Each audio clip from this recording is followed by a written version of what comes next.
4ನೇ ಅಧ್ಯಾಯ. ಮಧ್ಯ ಕಡಲಲ್ಲಿ ಹಡಗು ತೊಟ್ಲೆ ಆಡೋ ಥರ ಉಲ್ಲಾಸವಾಗಿ ಆಡಿಕೊಂಡು ಹೋಗ್ತಾ ಇತ್ತು.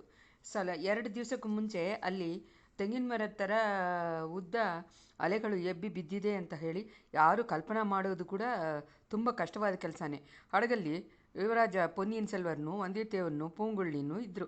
ಪೂಂಗುಳ್ಳಿಗೆ ಕೈನಲ್ಲಿ ತುಡುಪು ಇದ್ದಿತ್ತು, ಆದರೆ ಅದನ್ನು ಅವಳು ಒಂದೇ ಸತಿ ಹಾಕಲಿಲ್ಲ. ವந்திಯತ್ತೇವನಿಗೂ ಯುವರಾಜರಿಗೂ ನಡೆದಿದ್ದ ಸಂಭಾಷಣೆಯನ್ನು ಶಾರ್ಪಾಗಿ ಕೇಳ್ತಾ ಇದ್ಲು. ಅವರುಗಳು ಮಾತಿನಲ್ಲಿ ತುಂಬ ಗಮನವಾಗಿದ್ದರು. ಹಡಗು ಬೇಗ ಹೋಗಬೇಕು ಅಂತ ಇಂಟ್ರೆಸ್ಟ್ ಇದ್ದ ಹಾಗೆ ಕಾಣಲಿಲ್ಲ. ಆ ಹಡಗು ಕೋಡಿಕೆರೆಯನ್ನು ಸೇರಿದ ಮೇಲೆ ಏನು ಮಾಡಬೇಕು ಅನ್ನೋದ್ರ ಬಗ್ಗೆನೇ ಅವ್ರುಗಳು ಮಾತಾಡ್ತಾಯಿದ್ರು. ಯುವರಾಜ ತಂಜಾವೂರಿಗೆ ಹೋಗಬಾರ್ದು ಅಂತಲೂ ಪಳೆಯಾರೆಗೆ ಬರಬೇಕು ಅಂತಲೂ ವந்திಯತ್ತೇವನ್ ವಾದ ಮಾಡ್ಕೊಂಡಿದ್ದ. ಅದಕ್ಕೆ ಕೆಲವು ಕಾರಣಗಳನ್ನು ಅವನು ಎತ್ತಿ ಹೇಳಿದ. ನಿಮ್ಮ ಸೋದರಿ ನಿಮ್ಮನ್ನು ತುಂಬ ಅರ್ಜೆಂಟ್ ಕಾರ್ಯವಾಗಿ ನೋಡೋಕ್ಕೆ ಇಷ್ಟಪಡ್ತಾ ಇದ್ದಾರೆ. ನಿಮ್ಮನ್ನು ಕೈಯಿಂದ ಕರ್ಕೊಂಬರೋಕ್ಕೆ ಬರೋ ಹಾಗೆ ನಾನು ವಾಗ್ದಾನ ಮಾಡಿದ್ದೀನಿ. ಅದನ್ನು ನೆರವೇರಿಸಿ ಇಡಬೇಕು ಅಂತ ಹೇಳಿ ಒದ್ದಾಡ್ದ. ನಿಮ್ಮ ಮಾತನ್ನು ನೆರವೇರಿಸೋದಕ್ಕೆ ಅಂತ ಹೇಳಿ ನಮ್ಮ ತಂದೆನ ಆಜ್ಞೆಯನ್ನು ದಾಟಿ ಹೋಗೋಕ್ಕೆ ಹೇಳ್ತೀರಾ ಅಂತ ಯುವರಾಜ ಕೋಪವಾಗಿ ಕೇಳಿದರು. ಅದು ನಿಮ್ಮ ತಂದೆಯ ಕಟ್ಟಲೆ ಇಲ್ಲ, ಪಳುವಟೇರಿಯನ್ನ ಕಟ್ಟಲೆ ಅಲ್ವಾ ಅಂತ ಹೇಳಿದ ವந்திಯತ್ತೇವನ್. ಅದನ್ನ ಜೊತೆ ಇನ್ನೊಂದು ಹೇಳಿದ, ಚಕ್ರವರ್ತಿಯನ್ನು ನೀವು ನೋಡೋಕ್ಕೆ ಹೋಗೋದಾದ್ರೂ ಸ್ವತಂತ್ರವಾಗಿ ನೋಡೋಕ್ಕೆ ಹೋಗೋದು ಒಳ್ಳೆಯದಲ್ವಾ? ಪಳುವಟೇರಿಯರ್ಗಳ ಸೆರೆಯಾಳಿಯಾಗಿ ನೋಡೋಕ್ಕೆ ಹೋಗೋದು ಒಳ್ಳೆಯದಾ? ನಾನು ಹೇಳ್ತಾ ಇದ್ದೀನಿ ಕೇಳಿ. ನಿಮ್ಮನ್ನು ಪಳುವಟೇರಿಯರ್ಗಳು ಸೆರೆ ಮಾಡೋಕ್ಕೆ ಬಂದಿದ್ದಾರೆ ಅಂತ ಸುದ್ದಿ ಹರಳಬೇಕಾಗಿದ್ದೆ ಸೋಳನಾಡಿನ ಜನಗಳು ಎಲ್ಲ ತೆರಳಿ ಬಂದುಬಿಡ್ತಾರೆ. ನಿಮ್ಮ ಪ್ರೀತಿಯಾದ ತಾಯ್ನಾಡು ಒಂದು ಭಯಂಕರವಾಗಿ ರಣಗಳವಾಗಿ ಬಿಡುತ್ತೆ. ಅದು ಒಳ್ಳೆಯದ ಅಂತ ಯೋಚನೆ ಮಾಡಿ ನೋಡಿ. ಅಂಥ ಕೇಡು ಸೋಳನಾಡಿಗೆ ಬರಬಾರ್ದು ಅಂತಾನೆ ದೇವರೇ ನೋಡಿ ಇಂಥ ಒಂದು ಗಾಳಿಯನ್ನು ಬಿಟ್ಟಿರಬೇಕು. ದೇವರು ಇಷ್ಟಕ್ಕೂ ವಿರೋಧವಾಗಿ ನೀವು ಸೋಳನಾಡಿನಲ್ಲಿ ಕಲವರವನ್ನು ಉಂಟು ಮಾಡೋಕ್ಕೆ ಇಷ್ಟಪಡ್ತೀರಾ ಅಂತ ಕೇಳಿದ ವந்திಯತ್ತೇವನ್. ಅಷ್ಟೊತ್ತನ್ನು ಅವನು ಹೇಳಿ ಬಂದಿದ್ದ ವಾದಗಳಲ್ಲೆಲ್ಲ ಇದು ಯುವರಾಜನ ಮನಸ್ಸನ್ನು ಸ್ವಲ್ಪ ಚೇಂಜ್ ಮಾಡೋ ಹಾಗೆ ಮಾಡಿತು. ನಮ್ಮನ್ನು ಪಳುವಟೇರಿಯರ್ಗಳು ಸೆರೆ ಮಾಡಿದ್ದಾರೆ ಅಂತ ಗೊತ್ತಿದ್ರೆ ಸೋಳನಾಡಿನಲ್ಲಿ ಕಲವರ ಉಂಟಾಗೋದು ಸಾಧ್ಯನೇ. ಜನಗಳಿಗೆ ತಮ್ಮ ಹತ್ರ ಇರುವ ಅಭಿಮಾನ ಎಷ್ಟೊಂದು ಒಳ್ಳೆಯದು ಅಂತ ಹೇಳಿ ಅವರಿಗೆ ಒಂದು ಸತಿ ತಿಳಿದು ಬಂದಿದ್ದಾನೆ ಇತ್ತು. ಆದ್ರೂ ಯುವರಾಜ ಯೋಚನೆಯಲ್ಲಿ ಮುಳುಗೋದ್ರು. ಸ್ವಲ್ಪ ಹೊತ್ತಾದಮೇಲೆ, ಹಾಗಾದರೆ ನಿಮ್ಮನ್ನು ಇಷ್ಟನ್ನು ನೆರವೇರಿಸಬೇಕು ಅಂತ ನಾನು ತೀರ್ಮಾನ ಮಾಡಿದ್ರು ಅದು ಹೇಗೆ ಸಾಧ್ಯ? ಕೋಡಿಕೆರೆಯಲ್ಲಿ ಪಳುವಟೇರಿಯರ್ನ ಆಳುಗಳು ನನಗೆ ಅಂತ ಕಾಯ್ತಾ ಇರಲ್ವಾ ಅಂತ ಕೇಳಿದ. ಅದಕ್ಕೆ ಹೆಲ್ಪ್ ಮಾಡೋಕ್ಕೆ ಈ ಓಡಕಾರ ಹುಡುಗಿ ಇದ್ದಾಳೆ. ಕೆರೆಯಲ್ಲಿ ಎಷ್ಟು ಜನ ಕಾದಿದ್ರೂ ಅವ್ರುಗಳು ಕಣ್ಣಲ್ಲಿ ಬೀಳದೆ ಕೋಡಿಕೆರೆ ಕಾಡು ಒಳಗೆ ನಮ್ಮನ್ನು ಕೊಂಡೋಗಿ ಸರಿಸ್ಬಿಡ್ತಾಳೆ. ಪೂಂಗುಳ್ಳಿ, ನಾನು ಹೇಳಿದ್ದು ನಿನ್ನ ಕಿವಿಯಲ್ಲಿ ಬಿತ್ತಾ ಅಂತ ಆ ಥರ ಮಾಡೋಕ್ಕಾಗತ್ತಾ ಅಂತ ಹೇಳಿ ವந்திಯತ್ತೇವನ್ ಕೇಳಿದ. ಪೂಂಗುಳ್ಳಿ ಆವಾಗ 7ನೇ ಸ್ವರ್ಗದಲ್ಲಿ ಲೋಕದಲ್ಲಿ ಇದ್ಲು. ಯುವರಾಜರನ್ನು ಕಡಲಿನಿಂದ ಕಾಪಾಡಿ ಹಡಗಲ್ಲಿ ಹತ್ತಿಸ್ಕೊಂಡು ಬಂದಿದ್ದು ಅವಳಿಗೆ ತುಂಬ ಸಂತೋಷವನ್ನು ಕೊಟ್ಟಿತ್ತು. ಕೋಡಿಕೆರೆ ಹೋಗಿದ ಮೇಲೆ ಅವ್ರನ್ನ ಬೇರೆ ಆಗಬೇಕಲ್ಲ ಅಂತ ಯೋಚನೆ ಮಧ್ಯೆ ಮಧ್ಯೆ ಬಂದು ಹಿಂಸೆ ಮಾಡ್ತಾಯಿತ್ತು. ಇನ್ನೂ ಅವ್ರಿಗೆ ಯಾವ ವಿಧದಲ್ಲಾಗಲಿ ಹೆಲ್ಪ್ ಮಾಡೋಕ್ಕಾಗತ್ತೆ ಅಂದರೆ ಅದಕ್ಕಿಂತ ಅವಳು ಇರುವ ಭಾಗ್ಯ ಬೇರೆ ಏನಿರುತ್ತೆ? ಕೋಡಿಕೆರೆಗೆ ಸ್ವಲ್ಪ ಪಶ್ಚಿಮದಲ್ಲಿ ತಳ್ಳಿಕೊಂಡು ಹಡಗನ್ನು ಕೊಂಡೋದ್ರೆ ಅಲ್ಲಿ 2 ಕಡೆಯೂ ಕಾಡು ಸುತ್ತಿದ ಕಾಲ್ವಾಯಿ ಒಂದಿದೆ. ಅದರಿಂದ ಹಡಗನ್ನು ಬಿಟ್ಕೊಂಡು ಹೋಗ್ಬೋದು. ಈಗ 2 ಕಡೆಯೂ ಅಲ್ಲಿ ಇದು ನೆಲ ಇರುತ್ತೆ. ಅದರಲ್ಲಿ ಸುಲಭವಾಗಿ ಯಾರೂ ಬರೋಕ್ಕಾಗಲ್ಲ ಅಂತ ಪೂಂಗುಳ್ಳಿ ಹೇಳಿದ್ಲು. ನಮ್ಮನ್ನು ಅಲ್ಲಿ ಬಿಟ್ಬಿಟ್ಟು ನೀನು ಕೋಡಿಕೆರೆ ಹೋಗಿ ವಿಚಾರಿಸ್ಕೊಂಡು ಬರೋಕ್ಕಾಗತ್ತಾ ಅಲ್ವಾ? ಆಗತ್ತೆ. ಹಡಗನ್ನು ಒಬ್ಬರು ನೋಡೋಕ್ಕಾಗದೇ ಇರುವ ಜಾಗೆಯಲ್ಲಿ ನಿಲ್ಲಿಸೋದಕ್ಕೆ ಎಷ್ಟೊಂದೋ ಜಾಗ ಇದೆ. ಯುವರಾಜ ಕೇಳಿದ್ರಾ ಅಂತ ಹೇಳಿದ ವந்திಯತ್ತೇವನ್. ಕೇಳಿದೆ ಅಪ್ಪ.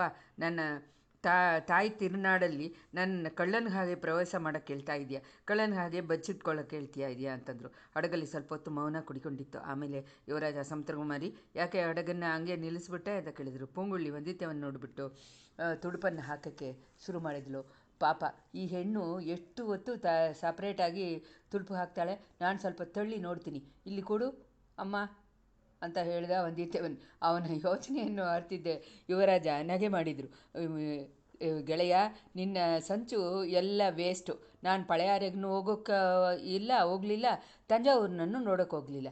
ದೇವ್ರು ನನ್ನ ಕೈಲಾಸಕ್ಕೆ ಕರ್ಕೊಂಡೋಗೋ ಹಾಗೆ ಆಗ್ಬಿಡ್ತಾರೆ ಅನಿಸತ್ತೆ ಅಂತ ಅಂದ. ವந்திಯತ್ತೇವನು ಪೂಂಗುಳ್ಳಿನೂ ಭೀತಿಯಾಗಿ ಯುವರಾಜನನ್ನು ಶಾರ್ಪಾಗಿ ನೋಡಿದ್ರು. ಅವ್ರ ಮೈ ನಡುಗ್ತಾ ಇತ್ತು ಅನ್ನೋದನ್ನು ಕಾಣಿಸ್ಕೊಂಡ್ರು. ವந்திಯತ್ತೇವ ಅವ್ರ ಹತ್ರ ಬಂದು, ಅಯ್ಯ ಇದೇನು, ಯಾಕೆ ನಿಮ್ಮ ಮೈಯೆಲ್ಲ ಹಿಂಗೆ ನಡುಗ್ತಾ ಇದೆ ಅಂತ ಕೇಳಿದ. ಅದಕ್ಕೆ ಇದು ಚಳಿ ಜ್ವರ. ತಕ್ಷಣ ಲಂಕೆಯಲ್ಲಿ ಈ ಜ್ವರದಿಂದ ಜಾಸ್ತಿ ಹರಳಿದೆ ಅಂತ ನಾನು ಹೇಳಿದ್ದೀನಿ, ಜ್ಞಾಪಕ ಇದೆಯಾ? ಇವಾಗ ಆ ಜ್ವರ ಬಂದವರು ಬದುಕೋದು ಕಷ್ಟ ಅಂತ ಹೇಳಿದರು ಯುವರಾಜ. ಕಡಲಿನ ಮಧ್ಯದಲ್ಲಿ ಕಪ್ಪಲನ್ನು ಪಾಯ್ಮರ ಇಡಿಬಿದ್ದು ಗುಡುಗು ಬಿದ್ದು ಹತ್ತಿಸ್ಕೊಂಡಾಗ ಕೂಡ ವந்திಯತೇವನ ಅಷ್ಟೊಂದು ಕಲಕ ಆಗಲಿಲ್ಲ.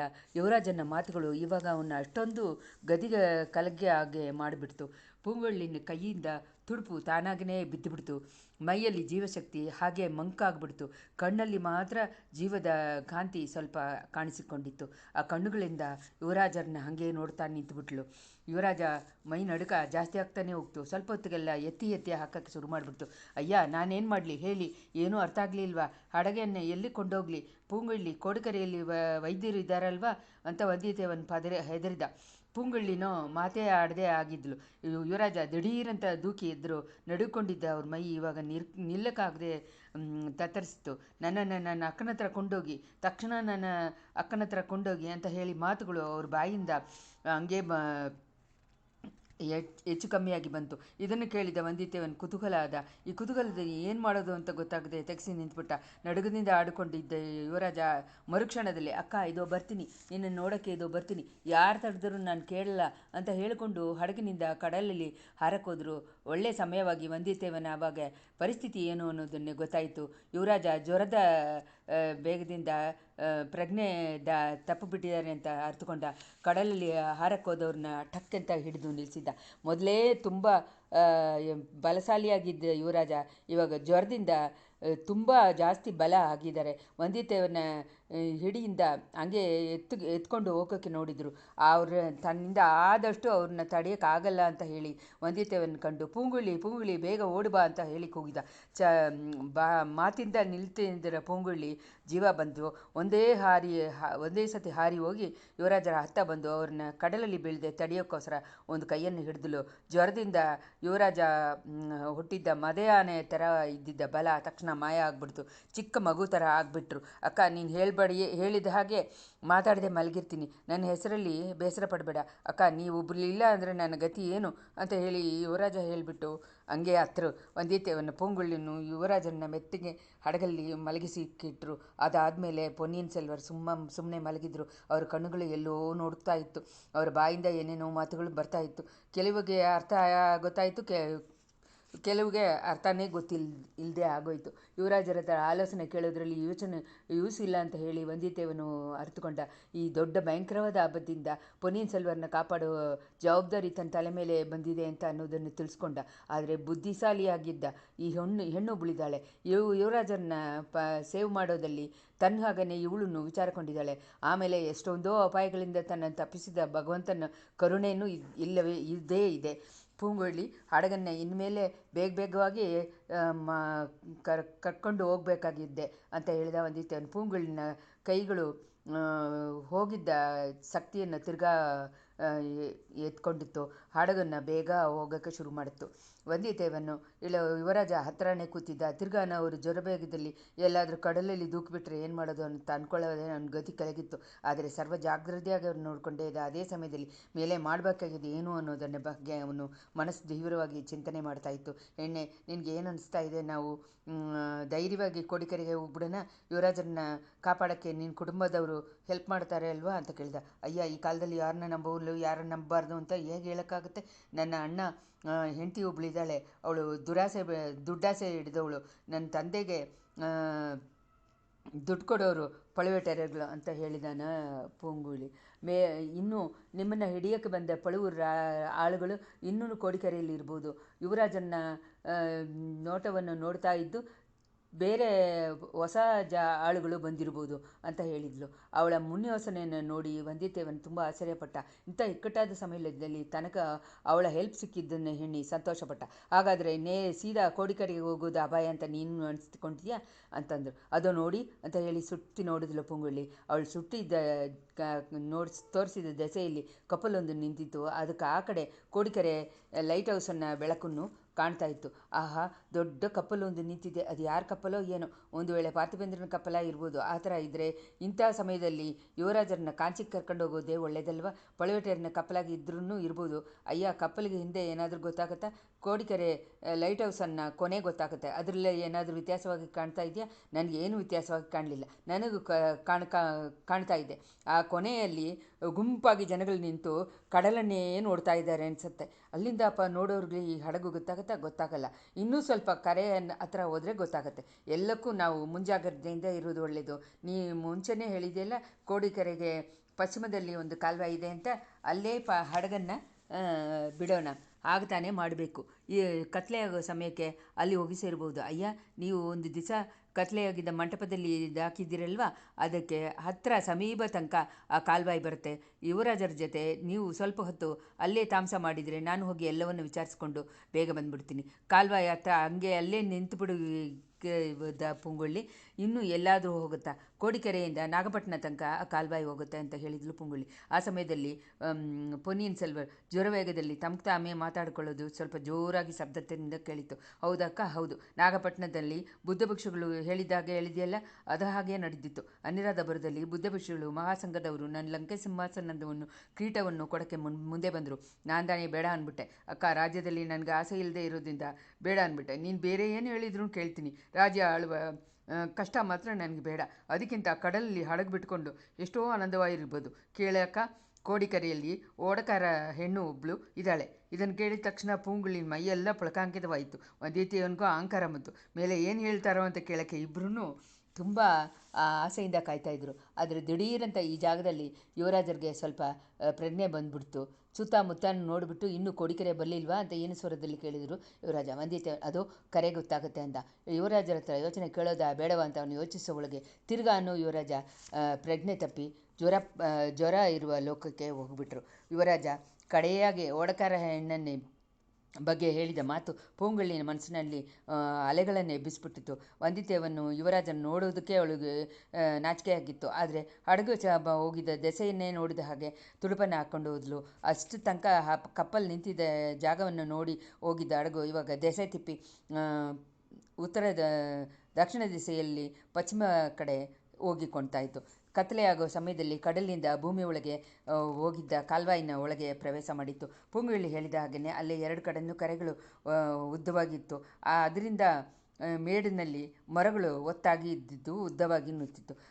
ಹಡಗನ್ನು ಕರೆಯವರೆಗೆ ನಿಲ್ಲಿಸ್ಬಿಟ್ಟು ಪೂಂಗುಳ್ಳಿ ಮೆತ್ತದ ಧ್ವನಿಯಲ್ಲಿ, ಅಯ್ಯ, ಸ್ವಲ್ಪ ಹಡಗನ್ನೇ ನೋಡ್ಕೊಳ್ಳಿ ಅಂತ ಹೇಳಿಬಿಟ್ಟು ಕರೆಯಲ್ಲಿ ಇಳಿದ್ರು. ಕರೆಯಲ್ಲಿ ಬೆಳೆದಿದ್ದ ಉದ್ದವಾದ ಒಂದು ಮರದ ಮೇಲೆ ಏರಿ ಸುತ್ತಮುತ್ತ ನೋಡಿದ್ಲು. ಆಮೇಲೆ ಅವಸರವಾಗಿ ಕೆಳಗೆ ಇಳಿದು ಬಂದಳು. ಒಳ್ಳೆಯದಾಯಿತು, ಇಲ್ಲೇ ಬಂದ್ವಿ. ಕಡಲ್ ಕರೆ ಓರದಿಂದ ಸುಮಾರು 1 ಕಾದ ದೂರಕ್ಕೆ ಆಳುಗಳು ನಿಂತು ಕಾವಲು ಮಾಡ್ತಾ ಇದ್ದಾರೆ. ಕಲಂಗರೆ ಇದು ಲೈಟ್ ಹೌಸನ್ನು ಪಕ್ಕದಲ್ಲಿ ಒಂದೇ ಗುಂಪನ್ನು ಘೋಷವಾಗಿ ಇದೆ ಅಂತಂದರೆ, ಯಾರಾಗಿರುತ್ತೆ ಅಂತ ಏನಾದರೂ ಗೊತ್ತಾಗುತ್ತಾ ಅಂತ ವಂದಿತೇವನು ಇಂಟ್ರೆಸ್ಟಿಂದ ಕೇಳಿದ. ಚೆನ್ನಾಗಿ ಗೊತ್ತಿರಲಿಲ್ಲ, ಆದರೆ ಪಳುವೇಟರಿನ ಆಳುಗಳಾಗಿ ಇರಬೇಕು, ಬೇರೆ ಯಾರಾಗಿರೋಕ್ಕಾಗುತ್ತೆ? ಹೇಗಿದ್ರು ನಾನು ಹೇಳಿದ ಜಾಗಕ್ಕೆ ಮೊದಲು ಹೋಗಿ ಸೋರೋಣ. ಇವಾಗ ರಾತ್ರಿ 2ನೇ ಜಾಮಕ್ಕೆ ನಾನು ನನ್ನ ಮನೆಗೆ ಹೋಗಿ ಎಲ್ಲವನ್ನೇ ನಿಶ್ಚಯವಾಗಿ ತಿಳ್ಕೊಂಡು ಬರ್ತೀನಿ ಅಂತಂದ್ಲು. ಎಣ್ಣೆ, ನಿನ್ನನ್ನು ಯಾರಾದರೂ ನೋಡಿಬಿಟ್ರೆ ಏನು ಮಾಡೋದು? ನಿನಗೆ ಏನಾದರೂ ಈ ಸಮಯ ಆಗಿಬಿಟ್ರೆ ನಮ್ಮ ಗತಿ ಅದೋ ಗತಿನೇ ಅಂದ ವಂದಿತೇವನು. ಅಯ್ಯ, ನನ್ನ ಉಸಿರ ಬಗ್ಗೆ ಇಷ್ಟು ದಿನ ನಾನು ಲಕ್ಷ್ಯ ಕೊಂಡಿರಲ್ಲ, ಇವತ್ತು ತಾನೇ ಲಕ್ಷ್ಯ ಬಂದಿದೆ. ಯುವರಾಜರಿಗೆ ಅಭಯ ಹೋಗೋ ತನಕ ನನ್ನ ಉಸಿರಿಗೆ ಏನೂ ಬರಲ್ಲ ಅಂತಂದ್ಲು ಪೂಂಗುಳ್ಳಿ. ಹಡಗು ಕಾಲ್ವಾಯಿ ಒಳಗೆ ಮೆತ್ತಗೆ ಹೋಯಿತು. ಶಬ್ದ ಸ್ವಲ್ಪನೂ ಗೊತ್ತಾಗದೆ ಇರೋ ಹಾಗೆ ತುಂಬ ಮೆತ್ತಗೆ ಪೂಂಗುಳ್ಳಿ ತುಡುಪು ಹಾಕಿದ್ಲು. ಕಾಲ್ವಾಯಿನ ಎರಡು ಕಡೆಯನ್ನು ಕತ್ತರಿಸುತ್ತಿತ್ತು. ಕರೆ ಹೊರವಾಗಿ ಉದ್ದವಾಗಿ ಬೆಳೆದಿದ್ದ ಮರಗಳನ್ನು ಕಪ್ಪಾಗಿರುವ ನೆರಳು ಕಾಲ್ವಾಯಿನಲ್ಲಿ ಬಿದ್ದು ಆ ಕಪ್ಪಾಗಿದ್ದ ನೀರನ್ನು ಇನ್ನೂ ಮೇಲೂ ಕಪ್ಪಾಗಿತ್ತು. ಆಕಾಶದಿಂದ ಆ ನಕ್ಷತ್ರಗಳು ಹತ್ತಿ ನೋಡಿತ್ತು. ವಂದಿತೇವನ ಹಾಗೆ ನಕ್ಷತ್ರಗಳು ತುಂಬ ವಿಚಾರದಿಂದ ಆ ಹಡಗಿನ ನೋಟವನ್ನು ನೋಡಿದ ಹಾಗೆ ಅನಿಸಿತ್ತು. ನೀರಲ್ಲಿ ಪ್ರತಿಫಲಿಸಿದ ನಕ್ಷತ್ರಗಳು, ಕರೆಯಲ್ಲಿದ್ದ ಮರಗಳು ಗಾಳಿಯಲ್ಲಿ ಆಡಿದಾಗ ಅವನ ನೆರಳನ್ನು ಆಡಿದ್ದರಿಂದ ಆವಾಗ ಏನೇನೋ ಶಬ್ದ ಬರ್ತಾ ಇತ್ತು. ವಂದಿತೇವನ ಮನಸ್ಸಲ್ಲಿ ಸಂಚಲವನ್ನು ಅವು ಸರಿಯಾಗಿಯೇ ಪ್ರತಿಫಲಿಸಿತು. ಒಂದು ಯುಗ ಅಂತ ತೋಚಿದ ಒಂದು ನಾಳಿಗೆ ಸಮಯ. ಹಡಗು ಕಾಲ್ವಾಯಿಯಲ್ಲಿ ಹೋದ್ಮೇಲೆ ಪೂಂಗುಳ್ಳಿ ಹಡಗನ್ನು ಕರೆಯೋರವಾಗಿ ನಿಲ್ಲಿಸಿದ್ಲು. ಪೂಂಗುಳ್ಳಿ ಕಾಲ್ವಾಯಿನ ಕರೆ ಮೇದೇರಿ ಕಾಡು ದಾರಿಯಿಂದ ದೂರಿ ಹೋದ್ಲು. ಅದಂದರೆ ಅವಳ ಮೈ ಮಾತ್ರ ಹೋಗ್ತಾ ಇತ್ತು, ಅವಳ ಉಸಿರು ಕಾಲ್ವಾಯಲ್ಲಿ ಬಿಟ್ಟಿದ್ದ ಹಡಗಿನಲ್ಲಿಯೇ ಸುತ್ತಾ ಇತ್ತು. ಆ ಕತ್ಲೆಯ ಸಮಯದಲ್ಲಿ ಮುಳ್ಳು ಗಿಡಗಳು, ಹಳ್ಳ ಮೇಡು ಕಾಡು ಜಂತು ಒಂದನ್ನು ಲಕ್ಷ್ಯ ಮಾಡದೆ ಬೇಗ ಹೋಗ್ತಾ ಇದ್ಲು. ತಡೆಗಳು ಇಲ್ಲದೆ ಇರುವ ಆ, ಕಡೆಯಲ್ಲಿ ಓಡೋಕ್ಕನ್ನು ಶುರು ಮಾಡಿದ್ಲು. ಸೀದಾ ಕೋಡಿಕೆರೆ ಕೊಳಗರ ದೇವಸ್ಥಾನವನ್ನು ಗುರಿ ಇಟ್ಕೊಂಡು ಹೋದ್ಲು. ಅವಳು ಕೋವಿಲು ದೇವಸ್ಥಾನ ಬಾಗಿಲನ್ನು ಸೇರೋದಕ್ಕೂ ಗುರುಗಳು ಸ್ವಾಮಿ ಸನ್ನಿಧಿ ಬಾಗಿಲನ್ನು ಬೀಗ ಹಾಕೋದಕ್ಕೂ ಸರಿಯಾಗಿತ್ತು. ಅಕ್ಕಪಕ್ಕ ನೋಡಿ ಬೇರೆ ಯಾರೂ ಇಲ್ಲ ಅಂತ ತೀರ್ಮಾನ ಮಾಡಿಕೊಂಡ್ಳು. ಬಾಗಿಲನ್ನು ಬೀಗ ಹಾಕ್ಬಿಟ್ಟು ತಿರುಗಿಸಿದ ಗುರುಗಳು ಎದುರುಗಡೆ ಹೋಗಿ ನಿಂತಳು. ಆ ಗುರುಗಳು ಅವಳನ್ನ ಸಮಯದಲ್ಲಿ ನೋಡಿ ಆಶ್ಚರ್ಯಪಟ್ಟರು. ಅವಳ ಸ್ವಭಾವದ ಚೆನ್ನಾಗಿ ಗೊತ್ತಿರೋ ಆದ್ರೂ ಸ್ವಲ್ಪ ಶಾಕಾಗಿ ನಿಂತುಬಿಟ್ರು. ನೀನ ಪುಂಗುಳ್ಳಿ ಬೇರೆ ಯಾರೋ ಅಂತ ನೋಡಿದೆ. ಕೋಡಿಕೆರೆ ಪುರಾಣ ಒಂದೇ ಅಮಕಳವಾಗಿದೆಯಲ್ಲ, ಎಲ್ಲೇ ಅಮ್ಮ ನಿನ್ನನ್ನು ಸ್ವಲ್ಪ ದಿನದಿಂದ ಕಾಣಲಿಲ್ಲ.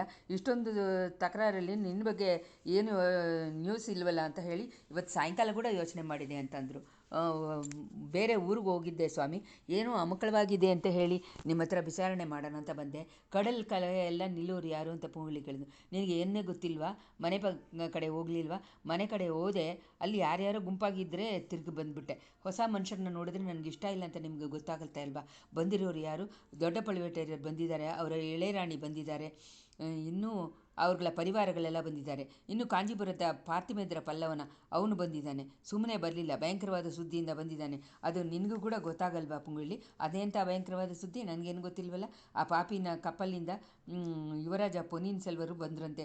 ದಾರಿಯಲ್ಲಿ ಗಾಳಿ ಹೊಡೆದಿತ್ತಂತೆ. ಯಾರನ್ನೋ ಕಾಪಾಡೋದಕ್ಕೋಸ್ಕರ ಯುವರಾಜ ಕಡಲಲ್ಲಿ ದೂಕ್ಬಿಟ್ರಂತೆ. ಆಮೇಲೆ ಸಿಗಲಿಲ್ವಂತೆ. ಒಂದು ವೇಳೆ ಈ ಕಡಕರಲ್ಲಿ ಬಂದು ಸೇರ್ತಾರೋ ಅಂತ ಹೇಳಿ ನೋಡೋದಕ್ಕಾಗ ಪಳುವೇಟರಿನ ಆಳುಗಳು ಕೋಡಿಕೆರೆಯೆಲ್ಲ ಅಲಿತಾ ಇದ್ದಾರೆ.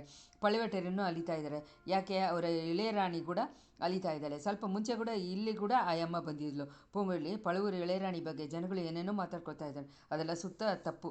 ನಮ್ಮ ಯುವರಾಜ ಬಂದಿದ್ದ ಗತಿಯನ್ನು ಕುರಿತು ಆ ಅಮ್ಮ ಎಷ್ಟು ಒದ್ದಾಡ್ಬಿಟ್ರು ಗೊತ್ತಾ? ಆಗ ಗುರುಗಳಯ್ಯ, ಪಳುವು ರಾಣಿನ ಒಳ್ಳೆ ಗುಣನ ಬಗ್ಗೆ ನೀವು ಹೇಳಿದ್ದು ನನಗೆ ಸಂತೋಷವಾಗಿದೆ.